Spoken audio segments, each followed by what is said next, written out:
6 సార్లు ఎమ్మెల్యేగా గెలిచిన రాజకీయ ఉద్దండుడు ఆయన. గెలుపోటములతో సంబంధం లేకుండా నిత్యం ప్రజలతో ఉంటూ వచ్చారు. అందుకే 15 ఏళ్ల పాటు విజయానికి దూరంగా ఉన్న మళ్ళీ తాజాగా జరిగిన ఎన్నికల్లో పొద్దుటూరు ప్రజలు ఆయనను హక్కును చేర్చుకున్నారు. ప్రస్తుతం పొద్దుటూరు ఎమ్మెల్యేగా ఉన్న నంద్యాల వరదరాజుల రెడ్డి మనతో ఉన్నారు. ఆయన అడిగి మరిన్ని వివరాలు తెలుసుకునే ప్రయత్నం చేద్దాం. నమస్కారం. నమస్కారం. మీ కూటమి ప్రభుత్వం వచ్చిన ఈ 2 నెలల్లో అంటే మీరు ఎన్నికల ముందు అనేక మందితో మాట్లాడింటారు, సమస్యలు విని ఉంటారు, వాటిపైన మీరు కూడా కొన్ని హామీలు ఇచ్చి ఉంటారు. ఈ 2 నెలల కాలంలో మీకు కొత్తగా ఏమైనా ఇక్కడ ఉన్నటువంటి ప్రజల నుంచి కొత్తగా సమస్యలు మీ దృష్టికి వచ్చాయా? 2 నెలల ప్రభుత్వం అయింది. ఇంకా అధికారులు సెక్రటేరియట్ లెవెల్లో కూడా ఇంకా సెట్ కాలే. ముఖ్యమంత్రి కార్యాలయంలో కూడా పూర్తి స్థాయిలో స్టాఫ్ ఏర్పడలే. మంత్రులకు పేషీలు కూర్చుకునేదానికి మంత్రులకు పేషీలు ఏర్పడలే, అధికారులకు పేషీలు ఏర్పడలే. ప్రభుత్వం పాలన మొదలైంది. ఈ పాలన మొదలైన దాంట్లో భాగంగా అభివృద్ధి కార్యక్రమాలు కావాలని ముఖ్యమంత్రి గారిని కూడా కోరడం జరిగింది. ఇంకా పూర్తి అన్ని రకాలైన పరిస్థితుల్లో సెక్రటేరియట్ పనులు నడవడం లేదు కాబట్టి కొంత ఆలస్యమవుతా ఉంది. తప్పకుండా అభివృద్ధి విషయంగా పొద్దుటూరుకి మెడికల్ కాలేజ్ కావాలని అడిగినాము, కొంత పంచాయతీ రోడ్లు కావాలని అడిగినాము, RNB 4 లైన్లు చేయాలని కొన్ని అడిగినాము. ఈ మాదిరిగా ఎన్నో సమస్యల గురించి మున్సిపాలిటీలో అవినీతి జరుగుతుంది, దాని మీద ఎంక్వైరీ పెట్టమని అడిగినాము. కాబట్టి ఇది అభివృద్ధి కార్యక్రమాలకు దాదాపు ఒక 10-15 రిప్రజెంటేషన్స్ అయితే ఇవ్వడం జరిగింది ముఖ్యమంత్రి కానీ సంబంధిత అధికారులు కానీ పూర్తి స్థాయిలో పాలన ఇంకా మొదలు కాలే రాష్ట్రంలో. ఆ కారణంగా కొంచెం ఆలస్యం అవుతూ ఉంది. గతంలో ప్రభుత్వం కొన్ని పనులు ఇక్కడ చేపట్టింది. మార్కెట్ యార్డ్ నిర్మాణం కానీ, బస్టాండ్ కానీ, ఒక బ్రిడ్జి కానీ, వీటిని ముందుకు తీసుకెళ్లే ఆలోచన ఉందా? వాటికి సంబంధించి మీరు ఏమైనా కొత్తగా ఆదేశాలు ఇచ్చారా? 100కి 100 ప్రతి ఒక్క పనిని ముందుకు తీసుకొని పోతాం. ఎందుకంటే ప్రభుత్వాలు మారుతుంటాయి. కొన్ని పనులు మంజూరు చేసిన పనులు కొంత జరుగుతూ ఉంటాయి. అర్ధాంతరంగా మా ప్రభుత్వం ఆపే ప్రసక్తి లేదు. అది ఒక జగన్మోహన్ రెడ్డికే సాధ్యం. కానీ మేము తెలుగుదేశం పార్టీలో చేసిన ప్రతి పనిని ఆపివేయడం కానీ, డిక్కో ఇల్లు కానీ ప్రతి ఒక్క దాంట్లో ఆయన ఆపినాడు కక్షపూరితంగా తప్పక మా ప్రభుత్వము ఈ అభివృద్ధి కార్యక్రమాలను నిరంతరం ముందుకు తీసుకొని పోయి ఆ ప్రభుత్వంలో చేపట్టిన ప్రతి కార్యక్రమాన్ని ప్రతి ఒక్క పనిని పూర్తి చేయడం జరుగుతుంది. ఇప్పుడు ఈ 2 నెలల కాలంలో మీ దగ్గరికి ఇంటి స్థలం లేదనో, ఇల్లు లేదనో, మా పింఛన్లు తొలగిస్తారనో వచ్చిన వాళ్ళు ఉంటారు. గతంలో ప్రభుత్వం ఇక్కడ చాలా వరకు జగనన్న కాలనీల పేరుతో కొన్ని కాలనీలు ఏర్పాటు చేసింది. అయితే వాటిల్లో అభివృద్ధి అతిగతి లేదు. ఇప్పుడు వాటి పరిస్థితి ఏంటి? వాటిపైన మీకేమన్నా ఒక విజన్ ఉందా? ఇప్పుడు ఈ జగనన్న కాలనీలో 3 ప్రాంతాలలో మా ప్రొద్దుటూరు పట్టణంలో 18,000 ఇళ్ళు కట్టడం జరిగింది. ఇప్పటికీ పూర్తి స్థాయిలో ఒక్కరు కూడా దాంట్లో ఇల్లు పూర్తి చేసుకొని కాపురం చేరినది లేదు. ఎందుకంటే పనిని నాసిరకంగా కాంట్రాక్టర్లకు అప్పగించారు. కాంట్రాక్టర్లు నాసిరకంగా కట్టినారు. బెనిఫిషరీస్తో 35,000 డాక్రా సంఘాల ద్వారా తీసుకున్న ప్రతి డబ్బును కాంట్రాక్టర్లు తినేసినారు. కాంట్రాక్టర్లు ఎమ్మెల్యేలకు ఇచ్చినారని చెప్తున్నారు. ఇది దాని మీద పూర్తి సమగ్రమైన విచారణ జరిపించే దానికోసము ఒక వినతి పత్రం ముఖ్యమంత్రి గారికి చేయడం జరిగింది. రాష్ట్ర వ్యాప్తంగా కూడా దీని మీద ఒక ఏం చేయాలా, అర్ధాంతరంగా ఆగిపోయిన ఇళ్ళని గురించి పూర్తి స్థాయిలో అక్కడ ఇల్లు కాలే, బెనిఫిషరీ చేరే పరిస్థితి లేదు అనేది ఒక ఆలోచన ఏం చేయాలనే వచ్చిన ప్రభుత్వ పరిధిలో జరుగుతూ ఉంది, చర్చల్లో ఉంది. పూర్తి స్థాయిలో ఏం నిర్ణయం తీసుకుంటుందో ప్రభుత్వ నిర్ణయం మేరకు ఉంటుంది.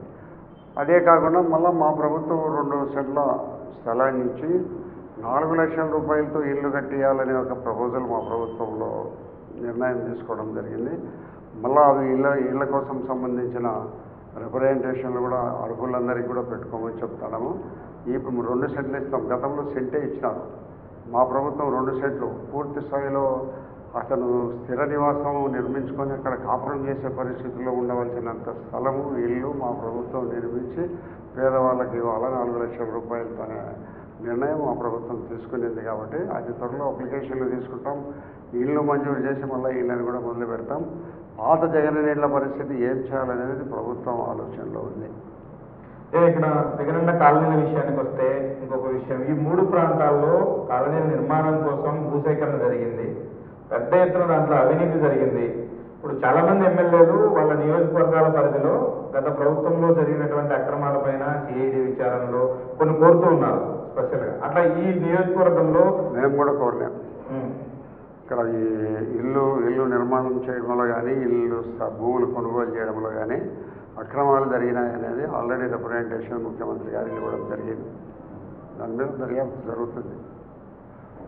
విజిలెన్స్ సంస్థ ద్వారా కానీ ఏదో ఒక మంచి ఎంక్వైరీ సంస్థ ద్వారా విచారణ చేసి ఎవరైతే తప్పులు చేశారో వాళ్ళ మీద చర్యలు తీసుకోమని చెప్పేదానికోసం ఆల్రెడీ రిప్రజెంటేషన్ ఇవ్వడం జరిగింది. మీరు గతంలో ప్రతిపక్షంలో ఉన్నప్పుడు అప్పటి ఎమ్మెల్యే మీద ఆరోపణలు చేశారు, భూ ఆక్రమణలకు పాల్పడినారని. మీరు కూడా నేరుగా ప్రెస్ మీట్లు పెట్టి అనేకసార్లు మాట్లాడారు. ఇప్పుడు మరి వాటన్నిటిపైన విచారణ జరిగే అవకాశాలు ఉందా? తప్పకుండా విచారణ జరిపిస్తున్నాము. ఇప్పటికే మైలవరం కెనాల్ భూమిని ఆక్రమణ చేసినారు. అవన్నీ నేను కూడా పోయి చూడడం జరిగింది. ఇంకా కొన్ని ప్రాంతాలతో ఇక్కడ మన ఈ ఉప్పువాగు వంక ప్రాంతాల్లో కూడా వాళ్ళు ఆక్రమణలు చేయడం జరిగింది, అమ్ముకోవడం చేయడండి. కొంత భూ ఆక్రమణలు కూడా జరిగినాయి. వాటన్నిటి మీద దర్యాప్తు చేసి తప్పనిసరిగా ప్రభుత్వ భూములను కానీ ఎవరి దగ్గర నుంచి వాళ్ళు గుంజుకునే భూములు కానీ తిరిగి వాళ్ళకి అప్పగించే ప్రయత్నం అయితే తప్పకుండా చేస్తాం. ఇప్పుడు మీ ప్రభుత్వము కొత్తగా ఏర్పడిన తర్వాత నిధుల కొరత ఎక్కువగా ఉందని సాకు చూపించి సూపర్ 6 పథకాలను ఇన్ టైంలో అమలు చేయడంలో ప్రభుత్వం దాటవేత ధోరణిలో ఉంది అన్న విమర్శ ఉంది. ఇప్పుడు పెన్షన్ చెప్పినాము, 2వ నెల పెన్షన్ కూడా అయిపోయింది. బస్సులు కూడా ఏర్పాటు చేస్తామన్నారు, అది కూడా ప్రక్రియ జరుగుతుంది. సూపర్ 6 అనేది ప్రతి ఒక్కటి తప్పనిసరిగా నెరవేరుస్తుంది. ఒక సంవత్సరం కాలం లోపల అన్నీ కూడా అయితే సూపర్ 6 వాగ్దానం చేయడం జరిగిందో ఆ వాగ్దానాలన్నీ 100% పూర్తిగా నెరవేర్చడం జరుగుతుంది. ఎక్కడ కూడా అనుమానపడాల్సిన అవసరం లేదు. ఇందాక మీరున్నారు అధికారులందరూ ఇంకా సెపరేట్ అవ్వలేదు, చేయలేదు అని. తాజాగా జరిగినటువంటి ఎంఆర్ఓల ట్రాన్స్ఫర్స్లో కానీ పోలీసు యంత్రాంగం ట్రాన్స్ఫర్స్లో కానీ ఎమ్మెల్యేల అధిష్టానం మేరకు మంచి అధికారులను వేసుకోవాలని ప్రయత్నించారు, కానీ అవి జరగట్లేదు అనే కొంత అసంతృప్తి కొంతమంది ఎమ్మెల్యేల్లో ఉంది. మీకు కూడా అలాంటి అసంతృప్తి ఏమైనా ఉందా? ఇప్పుడు అధికారులు మంచి అధికారులు అంటే ఏంటి ఇన్ఫర్మేషన్? కొంతమంది చెప్తుంటాడు, పోయిన తహసీల్దార్ మంచోడయా అని అంటుంటాడు. మంచోడేమని ఇచ్చినంత లెక్క తీసుకుంటాడు. ఇంకొకడు వీడు డిమాండ్ చేస్తాడని అంటుంటారు.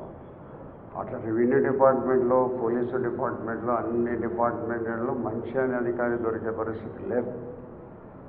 గుడిలో మెల్లలాగా ఉండే వాళ్ళను వెయ్యండి అని చెప్తాను. ఎవరు వేస్తే కనుక ఏం మా ప్రభుత్వంలో అతను చేయగలిగింది ఏముంది, ఎవరినైనా మేమని కూడా చెప్తాను. మాకు తెలియకుండానే కదా ఈ పొద్దు కూడా ఎవరో చెప్పినారు ఎస్ఐలు వేసాడు. ఎవరిని వేస్తే ఏముంది? ఇక్కడ నేను తప్పులు చేయమని చెప్పాను. ఎక్కడ క్రికెట్ బ్యాటింగ్ మట్కా చూద్దాం అవినీతికి ఆస్కారం లేకుండా ప్రభుత్వాన్ని ప్రభుత్వంలో నడపాలనేది నా దృఢమైన నిర్ణయం. నా దృఢమైన నిర్ణయాన్ని ఎవరు వచ్చినా ఎటువంటి వాళ్ళు వచ్చినా నా నిర్ణయాన్ని మార్చుకోవాలి. ఆ పోలీసు వాళ్ళు అధికారులు ఇల్లు తప్పు చేస్తే వాళ్ళ తప్పులను పైకి ఎత్తి చూపి వాళ్ళ మీద ఎంక్వైరీలు వేయిస్తానే తప్పక నాకు ఎటువంటి అధికారి వచ్చినా నాకు ఎలాంటి ఇబ్బంది లేదు. మీరు గతంలో సబ్ రిజిస్టర్ ఆఫీసర్లకు వెళ్ళారు, అక్కడ పెద్ద ఎత్తున అవినీతి జరుగుతుందన్నారు. ఇప్పుడు అధికారులు అలాంటి చొరవ తీసుకొని మళ్ళీ చేయాలని ప్రయత్నిస్తే ఇప్పుడు అవినీతి అధికారి చేస్తున్నాడని ఓపెన్గా పబ్లిక్ వచ్చే చెప్పే పరిస్థితుల్లో లేరు. వాళ్ళకి ఏదో డబ్బులు పోయినా కూడా మా పని జరుగుతుందిలే అనుకుంటున్నారు. కానీ ప్రభుత్వము ప్రజల డబ్బుతో జీతాలు చెల్లించే అధికారికి మనం ఎందుకు డబ్బులు ఇవ్వాలి? మన కోసం ఉన్నాడు, మన పనులు చేసే దానికోసం ఉన్నాడు. కానీ అంత ప్రజల్లో అంతటి పరిజ్ఞానము రాగని కారణంగానే వాళ్ళకు డబ్బులు ఇస్తున్నారు. డబ్బులు ఇవ్వద్దు. ఎందుకు ఇవ్వాలి? మనము మన సబ్ రిజిస్టార్ మన భూముల్లో రిజిస్టర్లు చేసే దానికోసం పెట్టారు. ఎందుకు ఇవ్వాలి వాళ్ళకి డబ్బు? అంటే ప్రజలది కూడా తప్పు ఉంది కాబట్టి మాది కూడా తప్పు ఉంది. ఓట్లకు డబ్బులు ఇచ్చినాం మేము కూడా. కాబట్టి నేను ఇవ్వకూడదు అనుకుంటా, అవతలోడు ఇస్తే వాళ్ళకు వేస్తారేమని నాకు వేయరేమని ఒకటి. కాబట్టి ఇది వెంటనే చక్కదిద్దడం అనేది సాధ్యం కాదు. గతంలో అంత అవినీతికి అడ్డుకట్ట వేయడం జరిగింది. ఇప్పుడు అంత పెచ్చరిల్లిన పరిస్థితుల్లోకి అవినీతి క్రికెట్ బెట్టింగ్ ఎక్కడన్నా ఏం జరగడంలే. ఎక్కడన్నా అరుదుగా ఎక్కడన్నా జరుగుతుంది. కొంతమంది అధికారులు వస్తున్నారు. పాత అధికారులు ఉండబట్టి ఇంకా కొంతమంది ఎక్కడైనా జరుగుతుందేమో. కానీ కొత్త అధికారులు వచ్చిన తర్వాత అన్నీ నియంత్రించడం జరుగుతుంది. ఇసుక మీకు కుందు నది దగ్గరలో ఉంది, అక్కడి నుంచి గతంలో ఇసుకను విచ్చలవిడిగా తోలి సంపాదించుకున్నారు, కోట్లాది రూపాయలైన ఆరోపణలు వచ్చాయి. మీరు దాన్ని కట్టడి చేయగలిగారా? ఇప్పుడు కామనూరు అనే ఊరిలో నేను ఉంటా. మా ఊరు అనుకోని కుందు నది ఉంది. మా ఊరిలో కామనూరు అనే వాళ్ళు ఊరందరూ కలిసి ఒక కమిటీ నిర్ణయించుకున్నారు. గ్రామాభివృద్ధికి ఇసుక ఎవరో తోలకపోతుంటారు. మా ఇసుక సిమెంట్ లేక పనికి వచ్చే ఇసుక కాదు. మా ఇసుక ఏదో పునాదులు పూడ్చడము, గునాదులు పూడ్చుకోవడము, లెవేలు లేకుండా దానికి పనికొచ్చే ఇసుక. ఆ ఇసుక తోలుకొని పోయే వాళ్ళు ఎవరన్నా కూడా ట్రిప్పుకి ఇంత ఇవ్వాలని పెట్టి ఒక మనిషిని పెట్టి ఆ గ్రామాభివృద్ధి కోసం ఆ డబ్బులు తీసుకుంటానన్నమాట వాస్తవం. ఇప్పుడు కూడా గ్రామాభివృద్ధికి ఇప్పటికే ఒక 1 కోటి రూపాయలు గ్రామానికి అభివృద్ధి చేయడం జరిగింది. ఇంకా 40 లక్షలు 45 లక్షల రూపాయలు గ్రామంలో డబ్బు ఉంది. ఊరికి పోయేదానికి ఏదో మా ఊరి దగ్గర ఉంది కదా అనే ఒక ఆలోచనతో తీసుకొని పోతున్నారు. దానికంటే అంత మాదిరిగా ట్రిప్ కిందనే డబ్బు వసూలు చేసి గ్రామ స్థాయిలో కొంత డబ్బులు ఉన్నాయి. గ్రామ స్థాయిలో ఒక కమిటీ ఉంది, 7 మందితో కలిసిన కమిటీ, అన్ని కులాల వాళ్ళు ఉన్నారు. ఎప్పుడైనా ఎవరైనా వచ్చి చూసుకోవచ్చు, ఆడిట్ చేసుకోవచ్చు. ఎప్పుడు ఒక పెద్ద మనుషుల దగ్గర బుక్స్ ఉంటాయి, డబ్బు ఉండేది ఉంటాయి, అవన్నీ ఎవరైనా చూసుకోవచ్చు. గ్రామాభివృద్ధి కోసం చేస్తానన్నమాట వాస్తవం. మున్సిపాలిటీకి సంబంధించి చాలా మంది కౌన్సిలర్లు మీ వైపు చూస్తూ ఉన్నారన్నారు. ఏమైనా మున్సిపాలిటీని పడగొట్టే ఆలోచన ఉందా మీకు? ఇప్పుడు పడగొట్టాలా, ఇంకొకరిని మార్చాలనే ఆలోచన అయితే ఏం లేదు. ఇప్పుడు తెలుగు వైఎస్ఆర్సీపీ మున్సిపాలిటీలో ఎమ్మెల్యే ఉండబడిన కాలంలో కౌన్సిలర్ పోయి కమిషనర్తో, ఇంజనీర్తో మాట్లాడే పరిస్థితి లేదు. వాళ్ళ కౌన్సిలర్ పరిధిలోని కరెంటును కానీ, మంచినీళ్ళను కానీ, కాలువలు కానీ, డ్రైనేజీలు కానీ ఏదో ఈ మాదిరిగా ఉండబడిన నీళ్లు రాలే, కరెంటు రాలే ఇవన్నీ చెప్పుకునేదానికి కూడా పరిస్థితి లేని పరిస్థితి ఉంది ఆ ప్రభుత్వంలో. ఒక నియంత ప్రభుత్వం ఉండింది. ఆ జగన్మోహన్ రెడ్డి ఆయన రాష్ట్రానికి నియంత అయితే పొద్దుటూరు ఎమ్మెల్యే నియంత.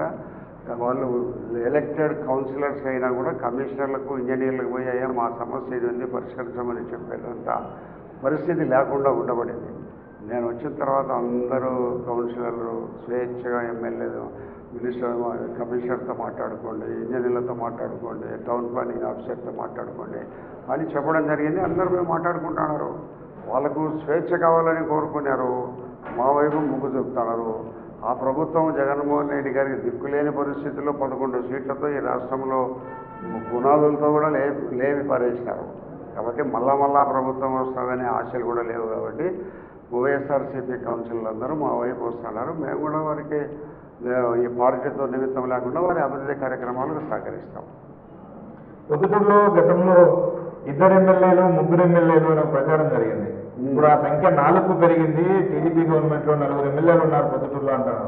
ఎవరెవరు వాళ్ళు చెప్పవరు? వరదరాజురెడ్డి, కొండారెడ్డి, రామచంద్రారెడ్డి, ప్రవీణ్ కుమార్ రెడ్డి కూడా కలుపుతున్నారు. ప్రవీణ్ కుమార్ రెడ్డి గురించి నాకు తెలియదు కానీ రామచంద్రారెడ్డి ఆయన హైదరాబాద్లో ఉంటుంటారు.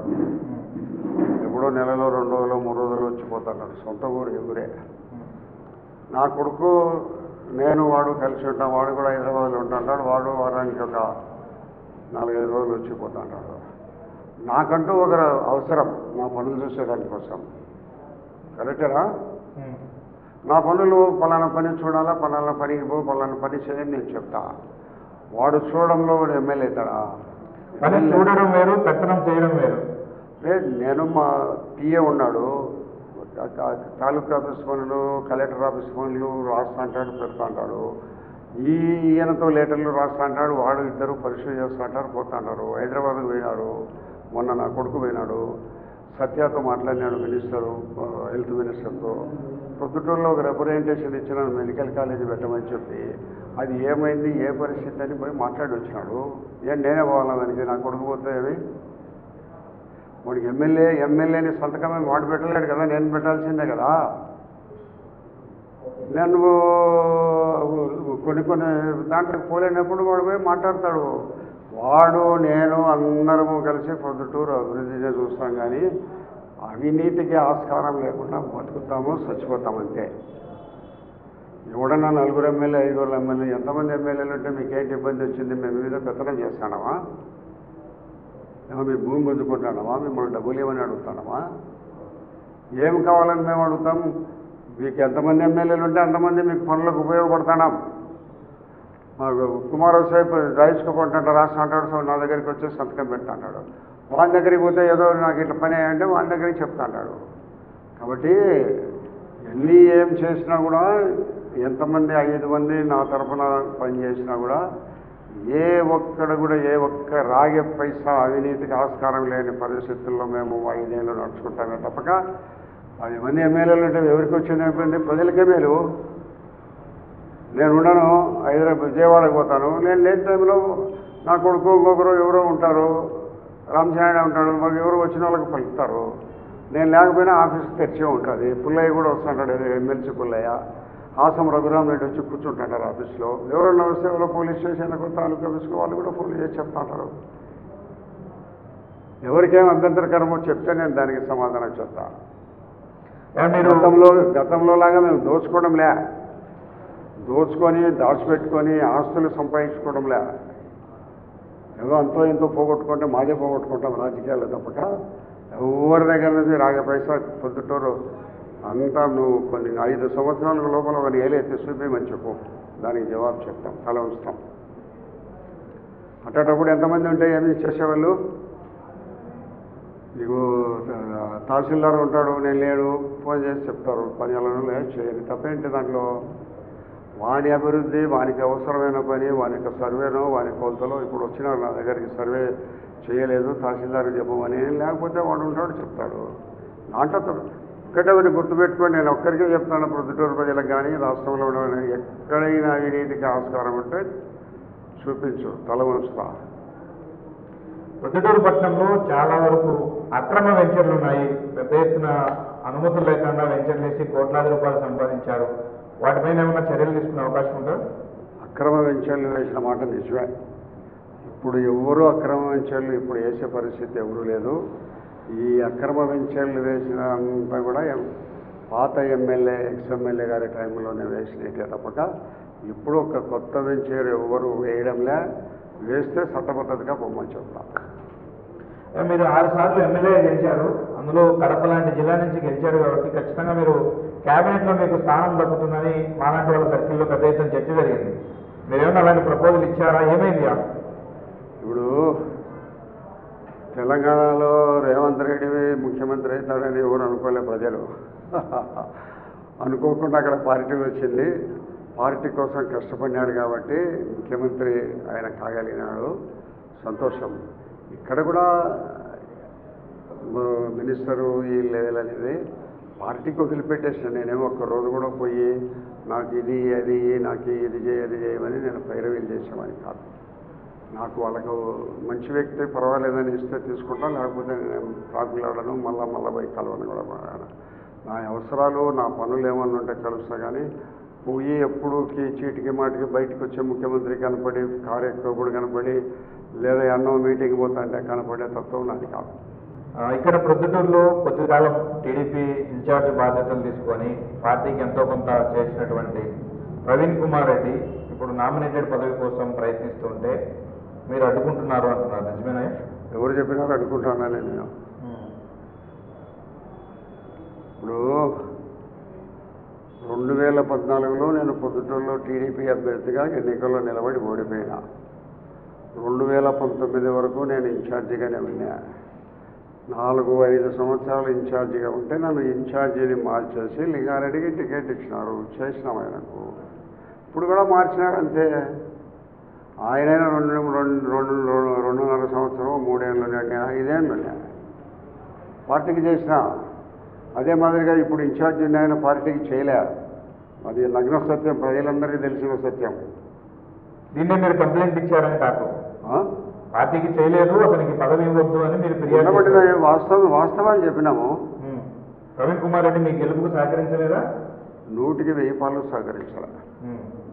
సహకరించకపోవడం అట్ల నుంచి వైసీపీకి తిరిగి చేసినాడు. తన మనుషులందరినీ వైసీపీకి పంపించినాడు. తనకు అంతో ఎంతో ఉండబడిన 2-3 వైసీపీకి పంపించేసినాడు. తను వైసీపీకి చేసినాడు. బూతుల రోజునంతా తిరిగి చేసినాడు. అంటే గెలిచిన తర్వాత ఇలా అన్నము సమంజసమేనా? గెలుపులో ఎంతో కొంత అందరి సహకారం ఉంటుంది. వాళ్ళు వ్యతిరేకంగా చేసినా కూడా మీరు గెలవగలిగారు అంటే అది మీ సొంత బలమా?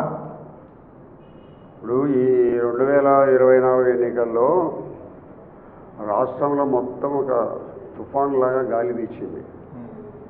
ఈ తుఫాన్లు గుడిసెలు అన్నీ కొట్టకపోయినాయో మంచి గానే నిలబడినాయి. కాబట్టి ఇటో ఒకరి గొప్ప అనేది చెప్పడం లేదు. అన్నిటికంటే పార్టీ ఈజ్ సుప్రీం. మా ముఖ్యమంత్రి నాయకత్వాన్ని, పాత జగన్మోహన్ రెడ్డి నాయకత్వాన్ని, దుర్మార్గమైన పరిపాలనను వ్యతిరేకించి పూర్తిగా మంచి పరిపాలన కావాలని కోరుకునే దాని మీదనే పార్టీ నాయకత్వం మీద, చంద్రబాబు మీద నమ్మకం ఉంచి పూర్తి స్థాయిలో పార్టీకి ఓట్లు వేయడం జరిగింది. తుఫాన్ లాగా గాలి వీచింది. ఆ గాలిలో కొట్టుకొని పోయిన వాళ్ళందరూ పోయినారు తప్పక నిలబడుకోని సమర్థత కలిగిన వాళ్ళందరూ గెలవగలిగినాం. పొద్దుటూరు ఒక పెద్ద వ్యాపార కేంద్రం. ఇక్కడ ఉన్నటువంటి వాళ్ళు ఎక్కువ వ్యాపారాలతో ముడిపడి ఉంటుంది. గతంలో ఆ వ్యాపారస్తులందరూ కొంత భయాందోళనకు గురేవాళ్ళు, వాళ్ళ నుంచి దందాలు రాబట్టే వాళ్ళన్న ఆరోపణలు మీరు కూడా చేశారు. ఇప్పుడు మరి వాళ్ళందరికీ స్వేచ్ఛ దొరికిందా? సంపూర్ణమైన స్వేచ్ఛ నేను కల్పిస్తానని నేను చెప్పిన మాటను వాళ్ళు ఉపయోగించుకోవాలని కోరుకుంటాను. పదే అవినీతికి ఆస్కారం లేదని చెప్పినాం. అధికారులను మందలిస్తున్నాం. నిన్ననే ఒక ఎలక్ట్రిసిటీ డిపార్ట్మెంట్ లంచగొండ ఉంటే సెలవు పెట్టి పొమ్మని చెప్పినాము. ఎవరైనా కూడా సంపూర్ణమైన స్వేచ్ఛ ఉంటుంది. ఒకరిని ఒకరు బెదిరించే పరిస్థితి, వాళ్ళను ఏదో ఇబ్బంది పెట్టే పరిస్థితులు ఉంటే నా దృష్టికి తీసుకొని వస్తే తన అనేది ఏం లే. ఎవరినైనా కూడా న్యాయంగా ధర్మంగా పొమ్మనే మాటలు చెప్పడంలో ఎప్పుడు వెనకాడను. ఇప్పుడు ప్రోగ్రెస్లో ఉన్న పనులన్నింటినీ ఎంతకాలంలో పూర్తి చేయగలుగుతారంటే మీకు ఏమైనా ఒక టైం పీరియడ్ ఉందా? ఇప్పుడే అంతకాలంలో పూర్తి చెప్పాలనే పరిస్థితి ప్రస్తుతంలో లేదు. చేస్తామని చెప్పే పరిస్థితి ప్రస్తుతం లేదు. ఒక 6 నెలల సమయం జరిగితే కానీ ఎక్కడ మనం అడిగిన దానికి నిధులు ఇచ్చే పరిస్థితి లేవు. పాతగా ఉండబడిన పెండింగ్ బిల్లులు ఉన్నాయి. ఇప్పుడు 2014-19లో చేసిన మా తెలుగుదేశం పార్టీని నమ్ముకొని పనులు చేసిన వాళ్ళందరికీ బిల్లులు నిలబెట్టేసినారు ఈ జగన్మోహన్ రెడ్డి ప్రభుత్వం. వాళ్ళందరికీ కూడా ఆ రోజు మనం చంద్రబాబు నాయుడు గారి మీద నమ్మకం ఉంచి చేసిన వాళ్ళందరికీ పాత బిల్లులు చెల్లించాల్సిన అవసరం అయితే ఉంది. ఆసుపత్రులకు ఆరోగ్యశ్రీ కింద డబ్బులు ఇవ్వడం లేదు. స్కూళ్లకు కావాల్సిన భోజనం పెట్టే వాళ్ళకు డబ్బులు ఇవ్వడం లేదు. ఇటువంటి పూర్తి ఆర్థిక ఇబ్బందుల్లోకి నెట్టేసి పోయిన ప్రభుత్వాన్ని ఇప్పుడు కొంచెం నడవగలిగే పరిస్థితి వచ్చినప్పుడు తప్పనిసరిగా ఎన్ని అభివృద్ధి కార్యక్రమాలన్నీ పూర్తి చేస్తాము. పెద్ద ఎత్తున రేషన్ డీలర్లను భయపెట్టి బెదిరించి మార్చారు. మీ పార్టీ సానుభూతి పరులకు ఇప్పించుకున్నారు. రాష్ట్ర వ్యాప్తంగా జరిగింది, ఇక్కడ కూడా అదే జరిగిందా? ఎక్కడ కూడా నేను భయపెట్టి వీళ్ళకి ఒక్క మనిషిని చూపిస్తావా డీలర్ నాకు ఎవరికైనా నువ్వు రాజీనామా పెట్టమని కానీ నువ్వు మానుకోమని చెప్పిన కానీ సందర్భం ఉందా? వైఎస్ఆర్సీపీ తెలుగుదేశం పార్టీలో అవినీతికి పాల్పడుతూ ఉండబడిన డీలర్లందరి మీద కూడా సమగ్రమైన విచారణ చేసి ఎవరైతే రేషన్ బియ్యాన్ని ప్రజలకు అందించకుండా తినేస్తున్నారో వాళ్ళ మీద చర్యలు తీసుకోమని అయితే చెప్పడం జరిగింది. అధికారులు ఆ విధంగా ముందుకు పోతున్నారు. వాళ్ళకు కొంతమంది మాకు వద్దులేక ఎందుకు ఈ ప్రభుత్వంలో మేము మనుగడ సాధించలేమని రాజీనామాలు ఉన్నారు. కొంతమంది పోయి రైడ్ చేసి వాళ్ళ తప్పులను ఏమైనా ఉంటే దాని మీద యాక్షన్ తీసుకోవడం జరుగుతుంది. అది ఈ రాష్ట్రంలో కూటమి ప్రభుత్వం వచ్చిన తర్వాత పెద్ద ఎత్తున హత్యా రాజకీయాలు జరుగుతున్నాయని మాజీ ముఖ్యమంత్రి జగన్మోహన్ రెడ్డి గగ్గోలు పెడుతున్నారు. జగన్ రెడ్డిది ఒక దుర్మార్గమైన ఆరోపణ. ఎక్కడ జరిగినాయి, పార్టీ పరంగా ఎక్కడ జరిగినాయి, ప్రతిరోజు పేపర్లో మా ముఖ్యమంత్రి చెప్తున్నాడు ఎక్కడ కూడా మీరు ప్రతీకార చర్యలకు పూనుకోవద్దు. ఎక్కడ కూడా ఎటువంటి గతంలో మన మీద ఏదైనా జరిగినా కూడా అటువంటి పరిస్థితి మీకొద్దు. మన శాంతియుత వాతావరణంలో చట్టబద్ధమైన పద్ధతిలో వాళ్ళ మీద చర్యలు తీసుకుంటానే తప్పక ఎక్కడికి కూడా దౌర్జన్య పరిస్థితులు ఎమ్మెల్యేలు కానీ మంత్రులు కానీ కార్యకర్తలు కానీ ఎవరు పోవద్దని ప్రతిరోజు పేపర్లో వస్తాయండి మా ముఖ్యమంత్రి చెప్పేది. ఓడిపోయిన జగన్మోహన్ రెడ్డి గారు ఒక్కరోజు చెప్పినాడు అట్లా. ఎప్పుడన్నా ఈ పొద్దు పేపర్లో కూడా ఉంది. నిన్న క్యాబినెట్ మీటింగ్లో కూడా మాట్లాడినాడు. ప్రజలంటే భయం ఉంది మాకు. ప్రజలు మేము తప్పు చేస్తే వాళ్ళు క్షమించరు, ఎన్నికల్లో ప్రతీకార చర్య చేస్తారనే భయం మాకుందే. మేము ప్రజల తరఫున ఎన్నికయ్యి ప్రజల యొక్క సానుభూతితో ఓట్లు సంపాదించుకొని గెలిచొచ్చే వాళ్ళం కాబట్టి మేము ప్రజల మీదనే ఆధారపడతాం, ప్రజలతోనే ఉంటాం, ప్రజలతోనే జీవిస్తాం. వారి యొక్క అభిప్రాయాల మేరకే మేము నడుచుకుంటాం. వారి యొక్క ఎన్నికల్లో వారి యొక్క మళ్ళా మా పార్టీ రావాలని మేము కోరుకుంటున్నాము. కాబట్టి మేము ఎక్కడ కూడా ఎలాంటి దుర్మార్గ చర్యలు గ్లోబల్ ప్రచారం చేస్తున్నాడు దుర్మార్గుడు. పేర్లు ఏమన్నా 33 మంది పేర్లు, ఒక్కరి పేర్లు ఇచ్చినాడా? వినుకొండలో వాళ్ళిద్దరు స్నేహితులుగా ఉండి కొట్టుకోవడంలో తాగుతా కొట్టుకొని పొడుచుకొని బీరు సీసాతో పొడుచుకొని చచ్చిపోయారు. దానికి పార్టీ ప్రమేయం ఉందా? దానికి పెద్ద మనిషి చూడబోతాడు. ఒక పార్టీ మా పార్టీ వాళ్ళు పోయి వైఎస్ఆర్సీపీ పార్టీని కొట్టడం కానీ, చేయడం కానీ, హత్య చేయడం కానీ, కాళ్ళు చేతలు కానీ ఒక్క ఉదాహరణ చూపించారు 2 నెలల్లో ఈ గ్లోబల్ ప్రచారానికి. అసలు అతని రాజకీయానికి విలువలు, నైతిక విలువలు ఉన్నాయా మనిషికి? నైతిక విలువలు ఉంటే ఢిల్లీకి పోయి అప్పుడే రాష్ట్రపతి కావాలన్నాడు. ఎన్నేళ్ళైంది మా ప్రభుత్వం వచ్చి?